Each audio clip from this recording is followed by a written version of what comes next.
ये तो शेखर है, जानता हूं मैं इसे सर। ये रागिनी का दूर का रिश्तेदार है। तो फिर तुम्हें ये कैसे नहीं पता कि शेखर अक्सर तुम्हारी पत्नी को मिलने भोपाल आता था?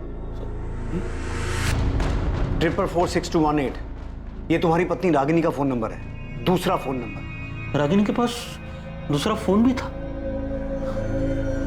कभी पता है नहीं उसका मुझे सर।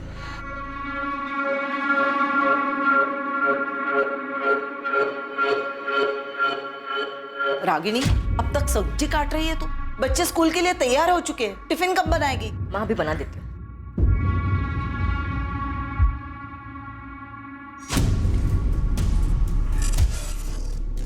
रागिनी, किससे बात कर रहे हो इतने रात के? किसी से नहीं, देखो मैं गेम खेल रही हूँ, बस खत्म ही होने वाला है। मैं कसम खा के कहता हूँ रागिनी हमेशा फोन पे रहती, पर वो किससे बात करती थी, क्या मैसेज करती थी सर, मुझे सचमुच कुछ नहीं पता सर। रागिनी पिछले 3 साल से इस दूसरे नंबर से अलग अलग सोशल मीडिया साइट्स पे एक्टिव थी और रागिनी के उसी सोशल मीडिया अकाउंट से हमें शेखर प्रजापति और संतोष गुप्ता के बारे में पता चला। एक मिनट सर, संतोष गुप्ता के बारे में सर आप ही ने मुझे बताया, पर ये शेखर के बारे में सर मुझे जरा भी अंदाजा नहीं है। सर ये शेखर रागिनी का दूर का रिश्तेदार है, लेकिन मुझे नहीं पता वो रागिनी से छुप छुप कर मिलता था, और अगर पता होता सर तो मैं आपको क्यों नहीं बताता सर, बोलिए ना सर। सर मैं बच्चों की कसम खा के बोल रहा हूँ सर, मुझे रागिनी के बारे में बहुत कुछ नहीं पता सर।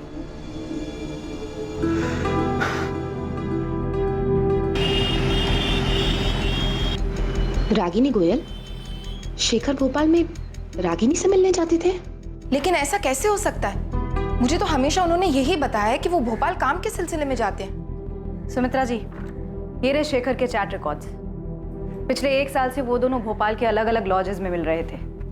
हमने लॉज के मालिकों से भी कंफर्म किया है। हाँ, ये था शेखर प्रजापति नाम इसका। नाम तो कभी पूछा नहीं, पर हाँ आदमी यही था। सर मैंने सारे लॉजों के मालिकों से बात की, पता चला है कि पिछले 1 साल से शेखर प्रजापति ही रागिनी के साथ अलग अलग लॉजेस में जाकर ठहरा था। सबने फोटो देकर कंफर्म भी किया है कि यही आदमी था। 24 अप्रैल को ये दोनों कौन से लॉज में रुके थे? क्योंकि 24 अप्रैल को शेखर रागिनी से मिलने भोपाल आने वाला था। अब हमें अपने रिलेशनशिप को नए सिरे से देखना होगा, नई शुरुआत करनी होगी। मैं तुम्हारे बिना नहीं रह सकता रागिनी, मैं कल भोपाल आ रहा हूँ, कल मिलते हैं। सर मैंने जितने लॉजों में पता किया, 24 तारीख को ये दोनों उनमें से किसी में नहीं गए थे। ऐसा कैसे हो सकता है बबलू? 24 अप्रैल को शेखर रागिनी से मिलने भोपाल आने वाला था, तो ये दोनों कहीं तो रुके होंगे। अच्छा सुन, हमें शेखर के घर का पता चल गया, तू लग जाए संतोष गुप्ता के पीछे, पता कर इसका ठिकाना कहाँ है। ये सिंगापुर में तो नहीं है, इसका फोटो मैं तुझे भेजता हूँ। हाँ चलो। हमारे पास इसका मैसेज है, उसने 22 अप्रैल को मैसेज किया था कि वो रागिनी से मिलने भोपाल आ रहा है। रागिनी मैं भोपाल आ रहा हूँ और इस बार तुम्हें अपने साथ सिंगापुर लेकर ही जाऊँगा। पिछली बार तुमने चीज़ें अधूरी छोड़ी थी, उसे अब पूरा कर दो प्लीज़।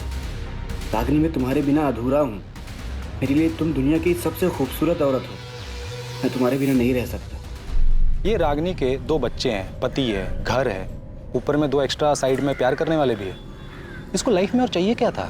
अब उसे लाइफ में क्या चाहिए था क्या नहीं, ये तो हमें नहीं पता। हमारा काम सिर्फ इतना है कि हम कातिल को जल्द से जल्द पकड़ें। तू जोर शोर से काम पर लग जा। ये शेखर और संतोष, इन दोनों को हमें जल्द से जल्द पकड़ना है। मम्मी, पापा हमें छोड़ के नहीं जा सकते, वो हमसे बहुत प्यार करते हैं। बेटा, मैं समझ सकती हूँ तुम्हें ये सुनकर अच्छा नहीं लग रहा होगा। अनीता, सुमित्रा जी, ये सच है, हमें ये मैसेजेस रागिनी के चैट रिकॉर्ड में से मिले हैं। मैं तो कभी सोच भी नहीं सकती थी कि शेखर मुझे धोखा दे सकते हैं। शेखर इस वक्त कहाँ छुपे हो सकते हैं? अब मैं नहीं कह सकती वो कहाँ जा सकते हैं। अगर शेखर फोन करे तो आप हमसे छुपाइएगा मत, बहुत सारे सवाल हैं जो हमें उनसे करने हैं।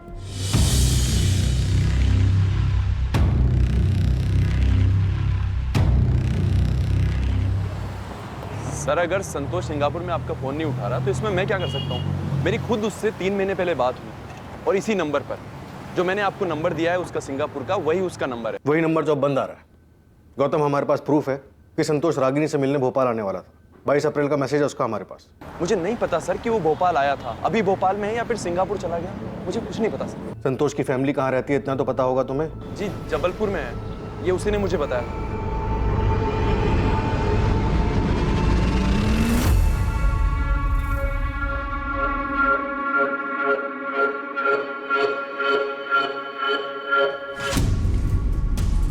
इस प्रशांत की छोटी बड़ी सभी डिटेल्स निकाल। अब मुझे भी उस पर डाउट हो रहा है कि कहीं इसी ने तो रागिनी का मर्डर नहीं किया। सर मुझे तो इस पर पहले से ही शक। शेखर और संतोष रागिनी से मिलने आते, रागिनी का मर्डर हो जाता है, उसकी लाश मिलती और उसके बाद ये दोनों गायब हो जाते। प्रशांत ने रागिनी को रंगे हाथों पकड़ लिया होगा। फिरोज, प्रशांत ने ही कुछ किया है। अगर ये 24 तारीख को फैक्ट्री से नहीं भी निकला तो भी पॉसिबल है कि उसने ये काम किसी और की मदद से किया हो। अगर प्रशांत ने ही रागिनी का मर्डर किया है तो सोचो बच्चों पे क्या बीतेगी जब उन्हें ये पता चलेगा कि उनकी माँ का मर्डर उनके पिता ने ही किया है। सर मैं प्रशांत की फैक्ट्री जाकर पता करता हूँ। ये पता लगाओ कि रागिनी के मर्डर में उसने किसे और कैसे इस्तेमाल किया है। अगर ऐसा कुछ हुआ है तो मुजरिम जो भी हो हमें उस तक पहुंचना होगा। बच्चों का हक है ये जानने का कि उनकी माँ का कातिल कौन है।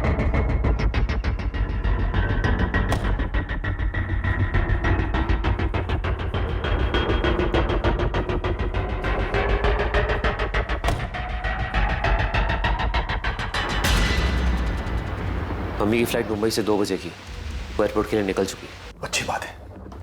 वहाँ वो सुनील, वो अब तक निकला कि नहीं? हाँ, वो भी निकल चुका है।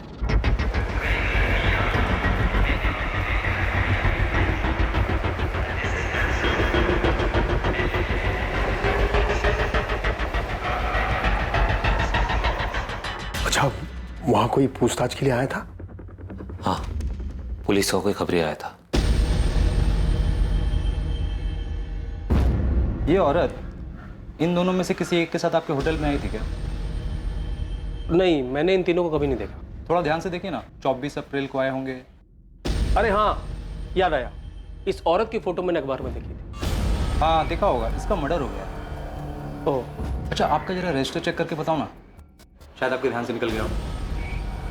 बरस साहब, रजिस्टर थोड़ा देख लेते तो। वो क्या है ना, पुलिस ना बहुत बेसब्री से ढूंढ रही दोनों को। ठीक है, मैं चेक करता हूँ। कुछ मिला उन्हें? पापा घबराने की कोई बात नहीं है, उन्हें कुछ नहीं मिला। गौरव ने सब संभाला, सब ठीक है। पुलिस ने शेखर प्रजापति का फोन नंबर सर्विलेंस पर डाल दिया था। उनके मुताबिक ऐसी संभावना थी कि रागिनी ने अपना मोबाइल मार्केट में स्विच ऑफ किया और उसके बाद तय की गई जगह पर वो शेखर से मिली।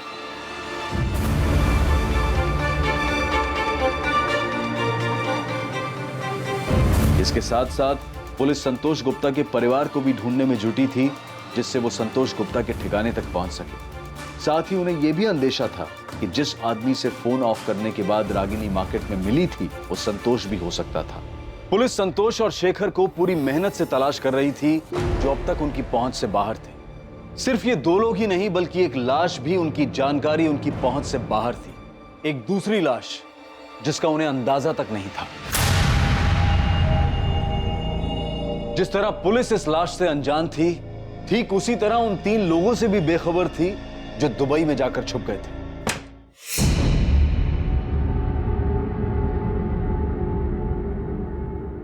क्या हम इंडिया वापस कभी नहीं जाएंगे? जाएंगे जानवी, क्यों नहीं जाएंगे? बस सिर्फ कुछ ही दिनों की बात है। एक बार ये सब ठंडा हो जाए, फिर हम लोग आराम से चले जाएंगे।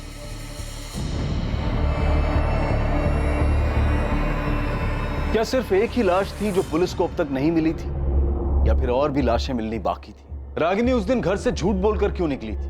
वो कहां जाने वाली थी, क्या करने वाली थी, उसका प्लान क्या था, और क्या उसके इस प्लान के बारे में उसके पति प्रशांत को पहले से पता था? सर, मैंने आपको पहले भी बताया था कि 24 अप्रैल को प्रशांत यहीं फैक्ट्री में था, और ये बात 100% सच है। प्रशांत की वाइफ का मर्डर हुआ है, और जिन 2 लोगों के साथ उसका अफेयर चल रहा था, संतोष और शेखर, उन दोनों का कोई अता पता नहीं। तो हो सकता है कि हम एक ही सवाल आपसे बार बार पूछें। अब चूंकि बार बार आप ये सवाल हमसे कर रहे हैं, इसलिए मैंने उसके असिस्टेंट गिरीश से भी पूछताछ की। मैंने उससे पूछा कि 24 अप्रैल को प्रशांत के बर्ताव में कुछ अजीब था क्या? तो क्या बताया गिरीश ने? सर, उसने बताया कि 24 अप्रैल को प्रशांत बार बार आके उससे कुछ ना कुछ पूछ रहा था। अब गिरीश, वो प्राइम टेल्स ऑटोमोबाइल्स का ऑर्डर निकला क्या? हाँ, वो तो कल शाम को ही निकल गया था। शाम को ही? हाँ। और हाँ, ये जेपी स्पेयर पार्ट्स का? सर, वो कैसे निकलेगा? उस ऑर्डर पे तो अभी काम चल रहा है ना। काम हुआ नहीं अभी तक। गिरीश, प्रशांत तुम्हारे पास बार बार आ रहा था, इस बात में क्या अजीब लगा तुम्हें? जिस तरीके से वो उस दिन बार बार आ रहे थे, ऐसा लग रहा था कि वो ये दिखाना चाहते कि वो फैक्ट्री में ही है। मतलब वो अपनी मौजूदगी जताना चाह रहा था कि वो उस दिन फैक्ट्री में, और ऐसा वो जानबूझ के कर रहा था? अब सर, जो कुछ था हमने बता दिया। क्या बताऊं मैं सुमित्रा, कुछ समझ में नहीं आ रहा मुझे। प्रशांत, आप जितना जानते हैं मैं तो उतना भी नहीं जानती। आपको ये तो पता है कि रागिनी नहीं रही, मुझे तो ये भी नहीं पता कि शेखर कहाँ है। पुलिस 24 घंटे हमारे घर के बाहर खड़ी है। उन्हें लगता है शेखर ने रागिनी को मारा है। प्रशांत। हाँ, सुन रहा हूँ मैं। सुमित्रा, मुझे कुछ नहीं पता शेखर के बारे में। शेखर और रागिनी के बीच जो कुछ भी चल रहा था वो क्या पिछले साल इंदौर में जीतू की शादी के दौरान शुरू हुआ था? नहीं पता मुझे सुमित्रा, कुछ नहीं पता कब, क्यों और कहाँ ये सब शुरू हुआ। लेकिन प्रशांत, जीतू की शादी में ही तो हम सब पहली बार मिले थे। शिवलाल काका भी यही कह रहे थे कि शेखर और रागिनी उससे पहले कभी नहीं मिले थे। रागिनी मेरे लिए एक पहेली थी, पहेली है, जान ही नहीं पाया मुझसे।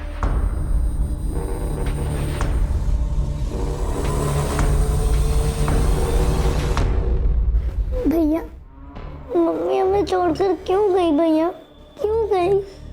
रो मत प्रिया, मैं हूँ तेरे साथ। सर, शेखर का लास्ट लोकेशन मिल गया है। चतुर्भुज मार्केट प्लेस? यस सर, वो 24 तारीख को भोपाल आया था। ना तो शेखर की पत्नी सुमित्रा और ना ही रागिनी के मामा शिवलाल हमें बता पा रहे हैं कि शेखर कहाँ हो सकता है। हाँ सर, इन दोनों से कोई इन्फॉर्मेशन नहीं मिली। बस इतना पता चला कि शेखर अहमदाबाद में एक ट्रेडिंग कंपनी में काम करता था। कंपनी से पता चला कि वो महीने में सिक लीव लेता था और अपनी पत्नी को कहता था कि वो भोपाल काम से जा रहा है। और संतोष गुप्ता, उसके बारे में कुछ पता चला? उसके जबलपुर वाले घर का पता मिल गया। वहाँ की पुलिस उसके माँ बाप से मिल भी चुकी है। साहब, संतोष यहाँ नहीं है। करीब 1 साल हो गया उसे घर पर आए हुए। आप चाहो तो पूरे घर की तलाशी ले लो। तलाशी तो हम लेंगे नरेंद्र जी, लेकिन अगर वो हमें नहीं मिला तो आप लोग हमारी नजर में आ जाएंगे। साहब, हम तो जानते भी नहीं है कि रागिनी है कौन। और रही बात संतोष की, तो जब से वो सिंगापुर गया हमने उसकी शक्ल भी नहीं देखी है। देखिए, ये तो साफ हो चुका है कि संतोष का रागिनी के साथ 2 साल से चक्कर चल रहा था और रागिनी संतोष के पास 1 महीना रही भी थी। और अब ये भी साफ हो चुका है कि संतोष रागिनी से मिलने भोपाल आने वाला था और जिस दौरान वो रागिनी से मिलने भोपाल आने वाला था उसी टाइम पे रागिनी का कत्ल हुआ है। देखिए, भोपाल पुलिस ढूंढ रही है उसे। साहब, इसमें हम क्या कर सकते हैं? हमें डरा धमका कर कि आपको क्या मिलने वाला है। और साहब, अगर हमारी उससे बात हुई होती या अगर वो यहाँ होता तो हम आपसे क्यों छुपाते? सर, जबलपुर पुलिस ने पता किया। संतोष के माँ बाप को उसके बारे में कुछ भी नहीं पता और ना ही उसके दोस्त गौतम को कुछ पता है कि वो कहाँ रहता है सिंगापुर में या किस कंपनी में काम करता है। बबलू भी अभी तक पता नहीं लगा पा रहा कि 24 तारीख को रागिनी से मिलने कौन आया था, संतोष या शेखर, और वो कहाँ मिले थे। नहीं सर, उसके हाथ दोष नहीं लगा। बस इतना पता चला कि 24 तारीख को प्रशांत फैक्ट्री में था पर अजीब बर्ताव कर रहा था, नॉर्मल नहीं था। लेकिन इतना समझ में नहीं आ रहा है कि उसने रागिनी को अगर मारा तो कैसे। उसके फोन रिकॉर्ड से भी कुछ नहीं मिला। फिरोज, हमसे ऐसा क्या छूट रहा है, क्या मिस हो रहा है कि सामने आ ही नहीं पा रहा कि रागिनी उस दिन संतोष या शेखर में से किसे मिली, कहाँ मिली? कहीं तो मिले होंगे ना वो लोग। अगर प्रशांत ने किसी और को भी रागिनी के पीछे भेजा होगा तो रागिनी कहीं तो गई होगी, कहीं तो उसका मर्डर हुआ होगा। किसी ने तो ये सब किया होगा ना, किसी गाड़ी, किसी ट्रांसपोर्ट का इस्तेमाल हुआ होगा। और जाहिर सी बात है, मर्डर है तो पैसे भी लिए दिए गए होंगे।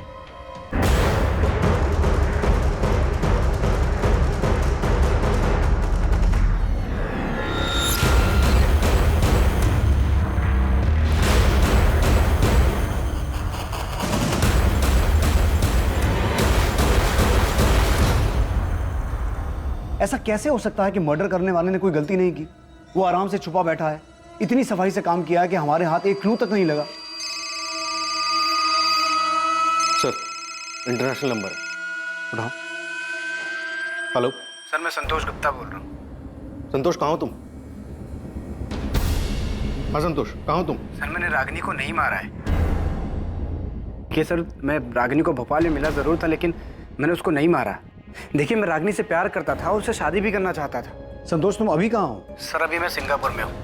जब मैंने न्यूज़ देखा कि रागिनी का किसी ने मर्डर कर दिया है तो 30 तारीख को मैं सिंगापुर वापस आ गया था। तुम रागिनी से मिले थे? हाँ, 23 तारीख को भोपाल में मैं रागिनी से मिला था। रागिनी, मुझे सिंगापुर में नई जॉब मिल गई है और सैलरी भी बहुत अच्छी है। तुम चलो ना मेरे साथ सिंगापुर, हम दोनों बहुत खुश रहेंगे। संतोष, इतने दिनों बाद तुम्हें देखकर बहुत अच्छा लग रहा है। तो फिर चलो ना मेरे साथ रागिनी। रागिनी, मैं तुमसे बहुत प्यार करता हूँ और मुझे हमेशा से ही लगता है कि हम दोनों एक दूसरे के लिए ही बने। किस्मत ने हमें फिर से मिलाया है, इस बार मौका हाथ से मत जाने दो। 2 साल पहले भी मैंने तुम्हें मनाने की कोशिश की थी, कि शादी कर लेते हैं, नई दुनिया नया घर बनाते हैं। रागिनी हम जबलपुर चलते हैं, वहाँ चल के शादी कर लेते हैं। वहाँ पे मेरा अपना घर है, मम्मी है, पापा है, वहाँ कोई प्रॉब्लम नहीं होगी। नहीं संतोष, मैं अपने घर जाऊंगी। पर क्यों? वो घर तो तुमने छोड़ दिया ना रागिनी, फिर क्यों वापस जाना चाहती हो? बच्चों के लिए, मुझे उनकी याद आ रही है। रागिनी, पूरा 1 महीना हो गया तुमको घर छोड़े हुए, और इस 1 महीने में ना तो तुम्हारे पति ने तुमको ढूंढने की कोशिश की है, ना ही तुम्हारे बच्चों ने। फिर क्यों जाना चाहती हो उस घर में? देखो संतोष, मुझे प्रशांत की चिंता नहीं है, पर राजू और प्रिया मेरे बच्चे हैं। अब तक तो प्रशांत ने उन्हें बता दिया होगा कि मैं उन्हें छोड़कर चली गई हूँ। रागिनी, मेरी बात समझने की कोशिश करो। तुम्हें लाइफ में क्या चाहिए? तुम प्रशांत के साथ खुश नहीं थी इसलिए मेरे पास आई ना। अब मेरे पास खुश हो तो खुश रहो ना। रागिनी, मैं तुमको बहुत प्यार करता हूँ, तुमको जिंदगी भर खुश रखूंगा। एक काम करते हैं, हम अभी शादी करते हैं आज। नहीं संतोष, बेहतर यही होगा कि मैं अपने घर चली जाऊँ। रागिनी, मैं तुम्हारे बिना नहीं रह सकता, और मैं फिजिकल रिलेशन की बात नहीं कर रहा हूँ, सारी जिंदगी साथ देने की बात कर रहा हूँ। रागिनी, मैं सिंगापुर से सिर्फ तुम्हारे लिए आया हूँ, प्लीज हाँ कर दो। रागिनी, क्या सोच रही हो? प्लीज चलो ना मेरे साथ। संतोष, इस तरह से अचानक उठ के मैं तुम्हारे साथ नहीं आ सकती। क्यों नहीं आ सकती? 2 साल पहले भी तो अचानक ही होशंगाबाद आई थी ना मेरे पास। तुमने मुझे तक नहीं बताया था, सीधा आके डोरबेल बजाई थी, और जब मैंने दरवाजा खोला तो सामने तुम खड़ी थी। फिर अब क्यों नहीं? संतोष, मुझे सोचने के लिए थोड़ा वक्त चाहिए। रागिनी, 2 साल हो गया। ठीक है, तुम्हें जितना वक्त चाहिए तुम ले लो, लेकिन मैं भी तब तक यहाँ से नहीं जाऊँगा जब तक तुम हाँ नहीं कर देती। मैंने उसे मनाने की हर मुमकिन कोशिश की, पर वो मेरे साथ नहीं आई। तो भोपाल में ही था, उसकी हाँ सुनने के लिए उसे फ़ोन करता रहा, उसने मेरा फ़ोन ही नहीं उठाया, और 24 के बाद तो उसका फ़ोन ही स्विच ऑफ हो गया। तो तुम तब भी भोपाल में ही थे? हाँ, मैं भोपाल में था, होशंगाबाद में। और फिर मैंने न्यूज़ देखी कि रागिनी का मर्डर हो गया, तो मुझे लगा रुकने का कोई मतलब नहीं है, इसलिए मैं वापस सिंगापुर आ गया। संतोष गुप्ता, तुम्हारी ये सफाई काफ़ी नहीं है। ये बिल्कुल मत समझना कि तुमने सामने से फ़ोन किया है तो तुमने जो भी कहा उस पर हमने पूरी तरह से यकीन कर लिया। और इस गलत फहमी में तो बिल्कुल मत रहना कि तुम सिंगापुर में हो तो हम तुम्हें छू नहीं पाएंगे। हेलो हेलो,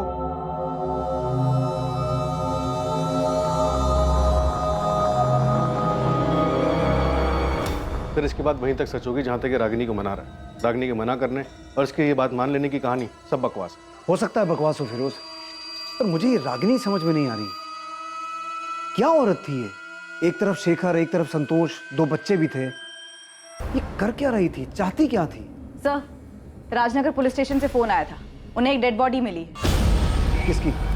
शेखर प्रजापति की। डेड बॉडी बोरी में थी।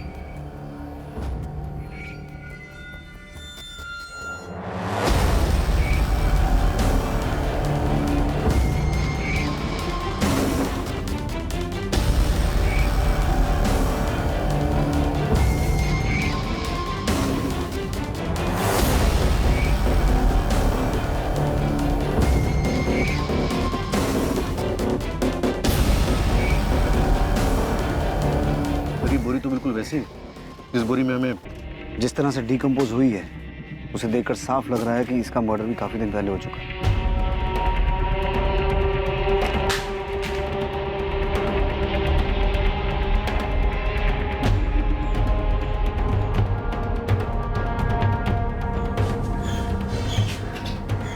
क्या हुआ? क्या हुआ? पुलिस को शेखर की डेड बॉडी मिली।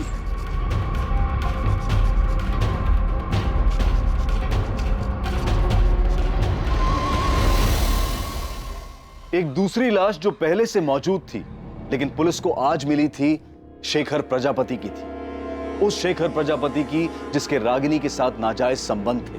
पहले रागिनी की लाश मिलती है जिसकी बेरहमी से गला दबाकर हत्या की गई, और फिर कुछ दिन बाद शेखर की लाश सामने आती है। अब पुलिस के लिए इस केस में 2 अहम संदिग्ध होने वाले थे। पहला रागिनी का पति प्रशांत और दूसरा उसका चाहने वाला संतोष गुप्ता, जो पहले ही सिंगापुर जा चुका था। शेखर की मौत का कारण पुलिस के लिए एक और बड़ा झटका साबित होने वाला था। इंस्पेक्टर, इसकी मौत को भी 72 घंटे से ज्यादा बीत चुका। एक्चुअली बॉडी जिस हालत में मिली है या जिस तरह से डिकम्पोज हो चुकी है, सही वक्त बताना मुश्किल है। पर ऐसा हो सकता है कि इसका मर्डर भी रागिनी की तरह 24 अप्रैल को ही हुआ हो? हाँ, हो सकता है दोनों की मौत 24 अप्रैल को ही हुई हो, पर इसका मर्डर नहीं हुआ। मर्डर नहीं हुआ तो?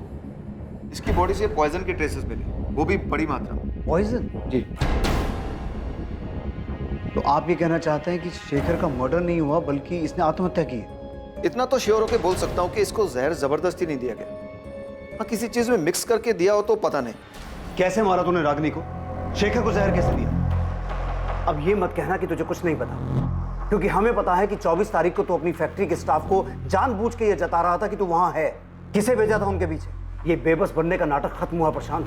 याद रख, तुझे अपने बच्चों का सामना भी करना है, क्योंकि कहीं ना कहीं उन्हें भी इस बात का एहसास है कि उनकी माँ का कत्ल तूने किया है। मैं अपने बच्चों से बहुत प्यार करता हूँ सर, हमेशा उनका ख्याल रखूं। रागिनी अब उनके साथ नहीं है तो क्या, वो उनके दिल, दिमाग और यादों में हमेशा रहे।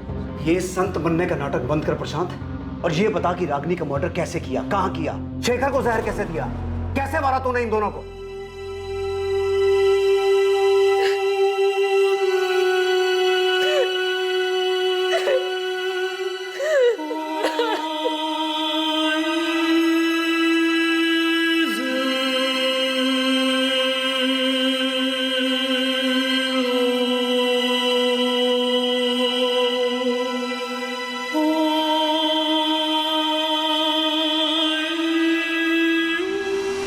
तेरे बच्चे राजू और प्रिया, शेखर की बेटी नेहा, इन सब मासूमों की जिंदगी बर्बाद कर दी।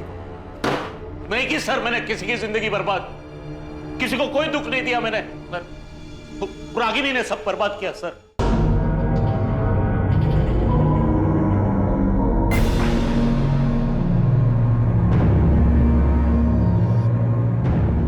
मुझे बिल्कुल भी अंदाजा नहीं था कि रागिनी के शेखर और संतोष नाम के आदमियों के साथ नाजायज संबंध।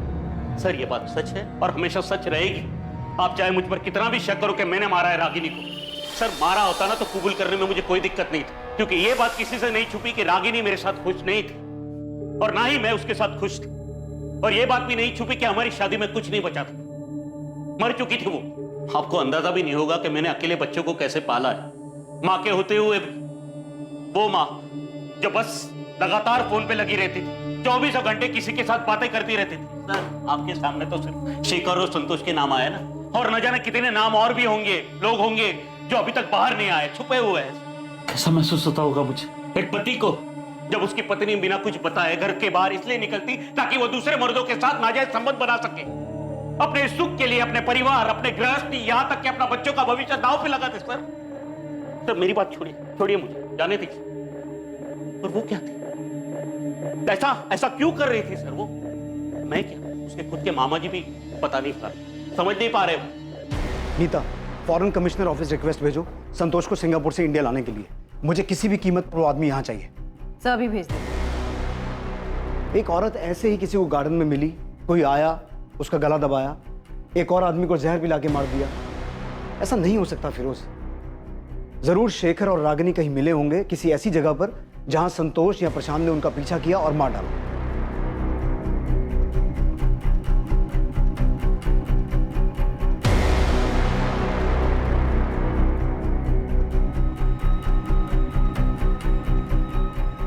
बबलू से कहो एक टीम से काम नहीं हो रहा, 10 लगाए, और चाहिए और लगाए, लेकिन किसी भी तरीके से यह पता लगाए कि उस दिन शेखर और रागिनी कहां गए।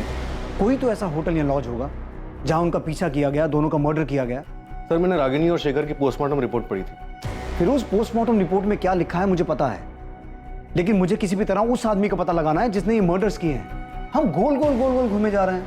एक दिन 2 बच्चे आते हैं अपनी माँ को ढूंढते हुए, हमें उनकी माँ की बजाय उसकी डेड बॉडी मिलती है, फिर उसके प्रेमी की डेड बॉडी मिलती है, लेकिन ये क्लू नहीं मिलता कि किसने मारा, क्यों मारा। सर शेखर का मर्डर नहीं हुआ, उसने सुसाइड किया। फिर उस तुम्हारा दिमाग ठीक है? वो सुसाइड क्यों करेगा? और अगर उसने सुसाइड किया भी है तो रागिनी का तो मर्डर हुआ है ना। सर मुझे लगता है शेखर ने रागिनी का मर्डर किया होगा, करने के बाद उसने सुसाइड कर लिया।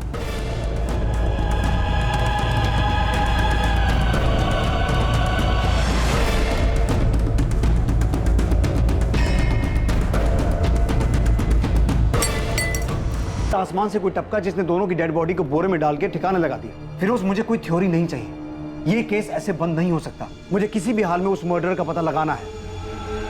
उसने क्यों मारा, कहां मारा, कैसे मारा, किस मकसद से मारा, इन सभी सवालों के जवाब चाहिए। अंडरस्टूड? राइट। रागिनी और शेखर कहां मिले थे, रागिनी को कहां मारा गया, शेखर को कहां जहर दिया गया, या उसने खुद अपनी जान ली, इन सभी सवालों के जवाब और सच की खोज में पुलिस ने पूरे भोपाल शहर को खंगालने की ठान ली। दूसरी तरफ संतोष को सिंगापुर से इंडिया वापस लाने की कोशिशें भी तेज कर दी गईं। एक बार पुलिस से बात करने के बाद संतोष ने अपना फोन स्विच ऑन किया ही नहीं। वो ना तो अब किसी फोन और ना ही किसी मैसेज का जवाब दे रहा था।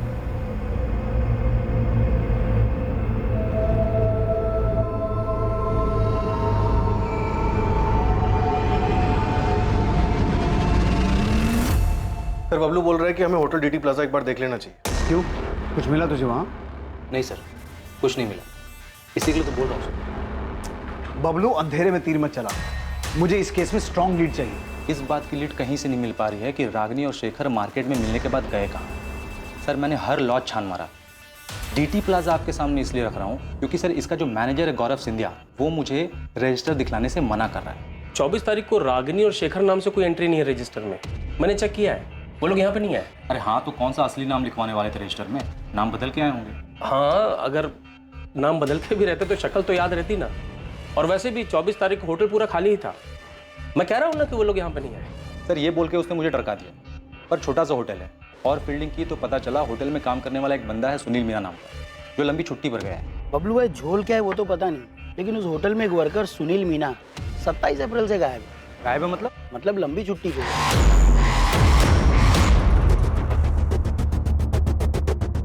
तो मतलब तेरे को लगता है उसने कुछ झोल किया क्या? हाँ भाई, क्योंकि जानता है गणेश, ये शेखर और रागिनी कहाँ मिले, मिलकर कहाँ गए, कौन से चद्दर पलटी होटल में रुके, कुछ पता नहीं चल पा रहा है। भाई होटल तो ये भी चद्दर पलटी और मालिक है एकदम कंजूस। मतलब इतना कंजूस है ना कि एक भी रूम खाली रह जाए तो मर जाता था। लेकिन पिछले कुछ दिनों तक ये होटल बंद था। सर सुनील मीना लंबी छुट्टी पर चला जाता है, 24 अप्रैल के बाद 27 तक होटल बंद रहता है। होटल का मैनेजर रजिस्टर दिखलाने से मना करता है। सर मैं पक्का बोल रहा हूँ, यहाँ पे कुछ ना कुछ झोल तो है। डीटी प्लाजा होटल के बारे में मिली ये छोटी सी जानकारी इस केस में बड़ा खुलासा करने वाली थी। एक छोटी सी लीड की तलाश में भटकती पुलिस को एक बड़ी कामयाबी हासिल होने वाली थी। डीटी प्लाजा होटल में कुछ नहीं, बहुत कुछ घटा था।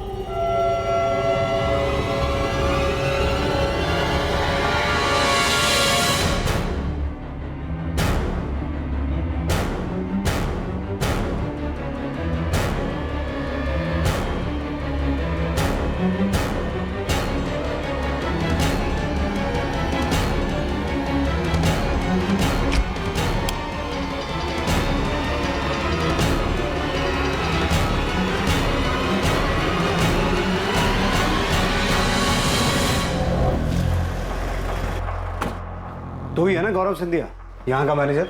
हमारे आदमी को रजिस्टर क्यों नहीं दिखा रहा था? चल रजिस्टर निकाल। सब ये रहा।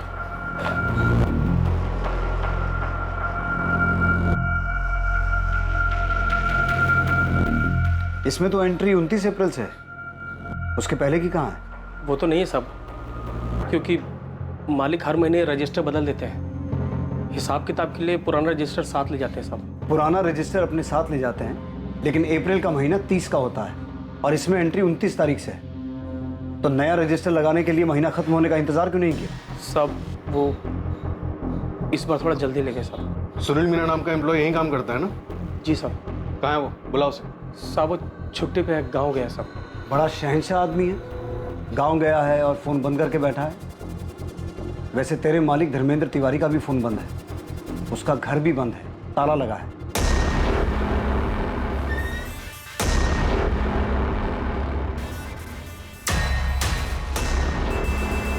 तेरा मालिक भी गांव गया है, चल कर आया।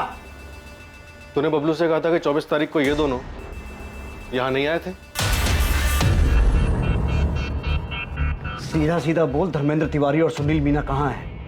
वरना तुझे भी गांव भेज दूंगा और कभी वापस नहीं आ पाएगा। मालिक अपनी फैमिली के साथ दुबई भाग गए सब, और सुनील अपने गांव गया है सागर। मतलब रागिनी और शेखर 24 तारीख को यहाँ आए थे? जी साहब, लेकिन सब मुझे इनका नाम नहीं मालूम साहब, क्योंकि ये दोनों रजिस्टर में अलग नाम से एंट्री किए थे साहब।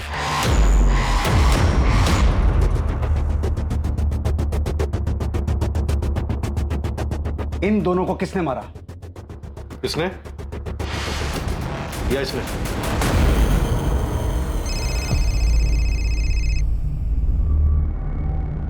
अनीता, कैलाश मौर्य नाम का एक आदमी आया है। कौन है ये? सर ये 24 तारीख को डीटी प्लाजा में था। बोल रहा है इसने रागिनी और शेखर को देखा था रूम नंबर 104 में। हमें भी यहाँ बहुत कुछ मिला है। रागिनी और शेखर 104 नंबर में रुके थे।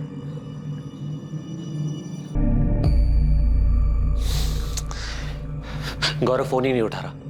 तो होटल के लैंडलाइन में फोन करो ना। किया था, पर वहां कांस्टेबल था इसलिए बात नहीं हो पाई। पुलिस को सब पता चल गया क्या? सर मैंने इस औरत की फोटो अखबार में देखी थी कुछ दिन पहले। तो जब देखी थी तब क्यों नहीं आया हमारे पास? सर मैं बहुत डर गया था। उस दिन मैं डीटी प्लाजा में रूम नंबर 102 में रुका था। मैं क्या? सर मैं एक लेडी के साथ गया था। बीबी को झूठ बोला था कि इंदौर जा रहा हूँ कुछ काम से। देख कैलाश, हमें तेरे अफेयर में कोई दिलचस्पी नहीं है। रागिनी और शेखर के बारे में बता। ये दोनों रूम नंबर 104 में रुके थे। इतना चिल्ला रहे थे, इतना झगड़ा कर रहे थे कि मैं परेशान हो गया था। एक बार नहीं बोला ना। देखो शेखर, तुम मेरे साथ जबरदस्ती नहीं कर सकते हो। या तो तुम अभी डिसाइड करो, ये आज हम दोनों की जिंदगी का आखिरी दिन होगा, बोल रहा हूँ मैं। तुम्हें होश भी है? तुम क्या कह रहे हो? हाँ, तुम्हारी भी फैमिली है और मेरी भी। हमारे बीच जो है उससे ज्यादा और कुछ नहीं हो सकता, और उससे ज्यादा तुम डिमांड भी नहीं कर सकते। हाँ क्या है भाई? सॉरी यार, थोड़ा धीरे बात करो। यहाँ तुम लोग चिल्ला रहे हो, मुझे डिस्टर्ब हो रहा है। हम अपने रूम में चिल्ला रहे हैं, तुम्हें इसमें क्या प्रॉब्लम हो रही है? तुम अपने रूम में रहो ना। भाई मैं अपने ही रूम में हूँ, तुम्हारी आवाज वहां तक आ रही है। हाँ ठीक है, सॉरी, अब नहीं आएगी, जाओ। इतना बोलने के बाद भी इनका झगड़ा बंद नहीं हुआ। थक हार के मुझे रूम सर्विस पे फोन करना पड़ा।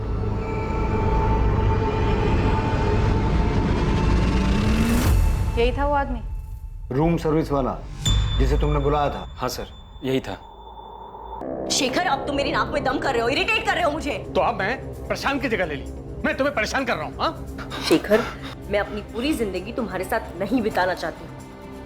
अभी सब कुछ कितना अच्छा है हमारे बीच। तुम मतलब तुम ये चाहती हो कि मैं अहमदाबाद से अपने 20 बच्चों को छोड़कर तुम्हें खुश करने यहाँ आता रहूं, और तुम मेरी खुशी का बिल्कुल ध्यान नहीं रखोगी? एक मिनट, मैं भी अपने पति और बच्चों को छोड़कर आ रही हूँ यहाँ, और तुम यहाँ सिर्फ मेरी खुशी के लिए नहीं, अपनी खुशी के लिए भी आते हो।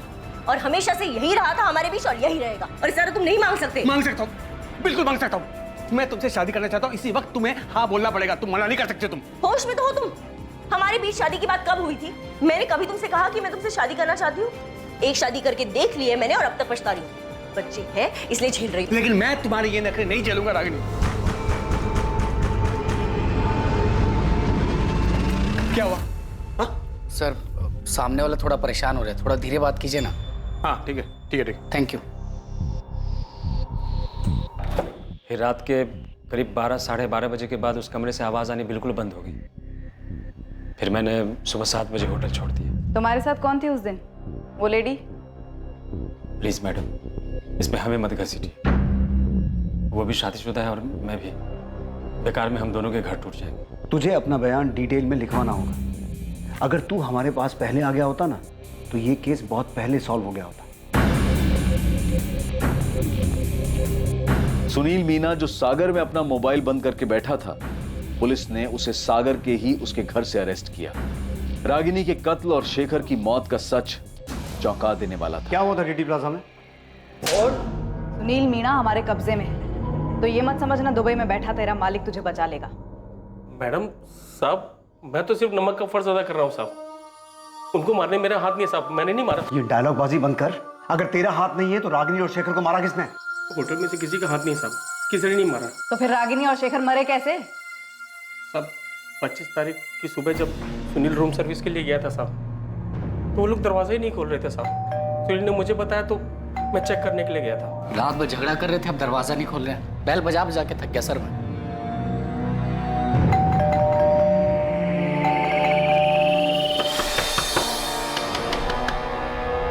चंद्रप्रकाश जी, गरिमा जी, हम समझ ही नहीं पा रहे थे वो दरवाजा क्यों नहीं खोल रहे। जब उन्होंने दरवाजा खोला नहीं था तब मैंने मास्टर की साहब मैंने तुरंत तिवारी जी को फ़ोन किया साहब, वो फौरन अपने बेटे करण के साथ होटल आ गए।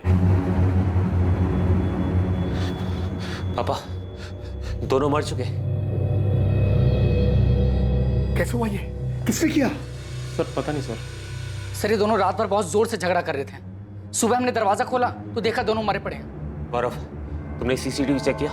कोई आया था इस कमरे में? हाँ सर चेक किया था, कमरे में कोई नहीं आया था, कमरा अंदर से बंद था सर। हमने खुद मास्टर की से दरवाजा खोला है सर। सर इन दोनों के बीच में बहुत जोर से लड़ाई चल रही थी।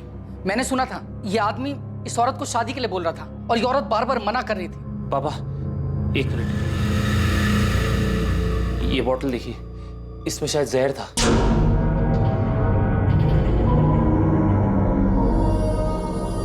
सर मैंने खुद सीसीटीवी चेक किया सर, कमरे में कोई नहीं आया था। सर हो सकता है इस आदमी ने पहले उस औरत को मारा हो और बाद में जहर पी लिया। Oh my God! सर ये देखिए एंट्री। पापा इनके पर्सन की आईडी कार्ड मिले। लड़की का नाम था रागिनी गोयल और लड़के का नाम शेखर प्रजापति। सर वो तो मैं देखते ही समझ गया था कि दोनों फर्जी नाम से ठहरे हैं। अब क्या करें?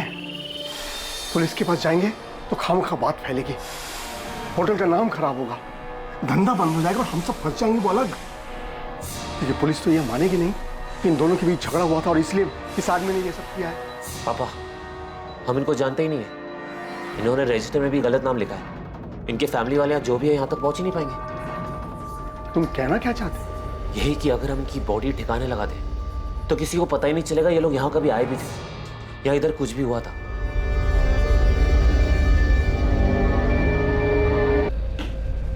सुनील ने कबूल किया है किसी ने लाश ठिकाने लगाई थी। बोल। मालिक का नमक खाया साहब। अब आप ही बताओ मालिक के साथ नमक हरामी कैसे कर सकते थे? और सब सच कह रहे, इसमें हमारे मालिक का भी कोई कसूर नहीं है साहब। तूने भी नमक खाया है? साहब ये बोल, बॉडीज को ठिकाने कैसे लगाया? गाड़ी किसकी थी? सब वो गाड़ी मेरे दोस्त बिरजू की थी।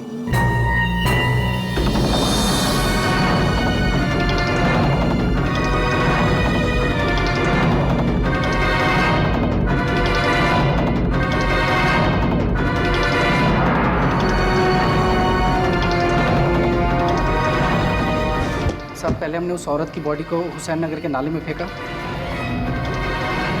और फिर आदमी की बॉडी को चंदन नगर के जंगल में फेंक दिया।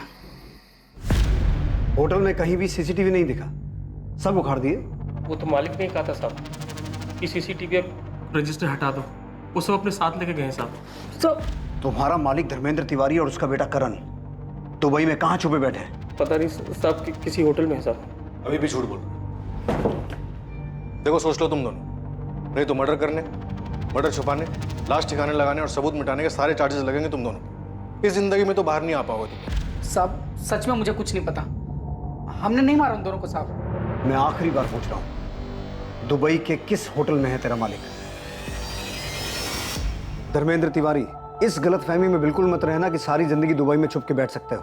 भलाई इसी में है कि चुपचाप वापस आ जाओ, वरना तुम्हारी वो हालत करेंगे। सर मेरी बात सुनिए सर। हमने तो सिर्फ बॉडी फेंकवाई था सर, और वो भी हमने इसलिए किया क्योंकि हम बहुत डर गए थे सर। तिवारी, तूने क्या किया था क्या नहीं किया था ये मैं तभी सुनूंगा जब तू मेरे सामने होगा। अभी मैं तेरी किसी भी बात का यकीन नहीं कर रहा हूं। सर मैं सच कह रहा हूं, मेरे पास रजिस्टर और सीसीटीवी फुटेज दोनों है सर, आप चाहे तो देख लीजिएगा। उस कमरे में कोई नहीं गया सर, उस आदमी ने खुद उस औरत को मारा है और फिर कुछ जहर पी लिया। तिवारी, मैं तुझे एक दिन का टाइम दे रहा हूं। रजिस्टर, सीसीटीवी और अपने बेटे के साथ तू मेरे सामने होना चाहिए। और अगर ऐसा नहीं हुआ और तूने वहां से कहीं और भागने की सोची तो याद रख, तुझे वहीं से उठवा लूंगा। और इस बात की गारंटी मैं देता हूं कि तुम दोनों इसके बाद ये जिंदगी जीना नहीं चाहोगे। सर मेरी बात सुनिए सर।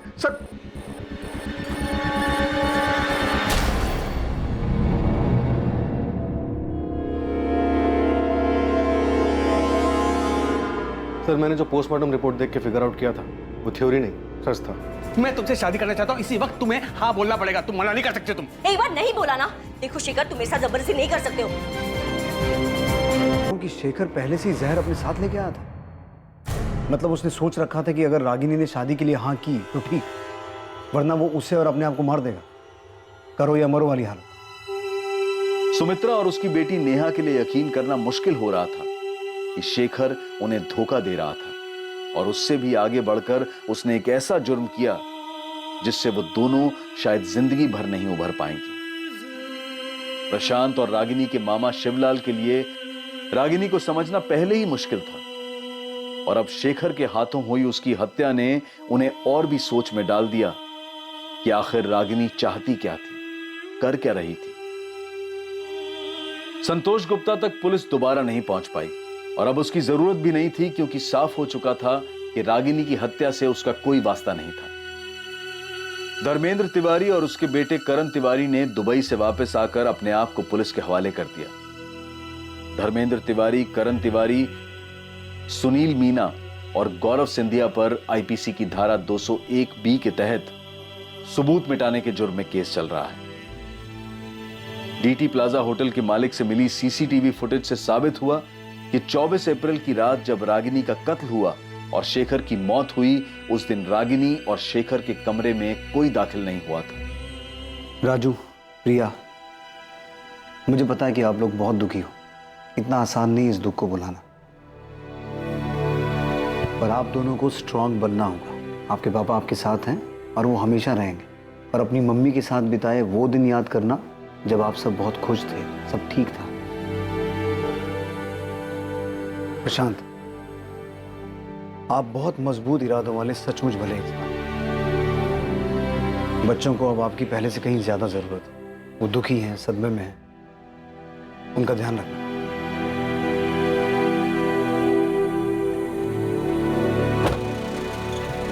जब बड़े गलती करते हैं तो उस गलती का सबसे ज्यादा बुरा असर बच्चों पर पड़ता है। जब घर के स्तंभ, घर के नींव, माता पिता एक गलत रास्ता चुनते हैं, जो रास्ता उन्हें परिवार से दूर ले जाता है, तब पीछे छूट जाते हैं मासूम बच्चे, जिनकी जिंदगी तहस नहस हो जाती है। परिवार एक इमारत की तरह से होता है जिसे सब लोग मिलकर मजबूत बनाते हैं। ये इमारत प्यार, लगाव, फिक्र और सम्मान पर टिकी होती है। किसी भी परिवार के फलने फूलने में इनका महत्वपूर्ण योगदान होता है, और मासूम बच्चों को माता पिता दोनों की ही बराबर जरूरत होती है।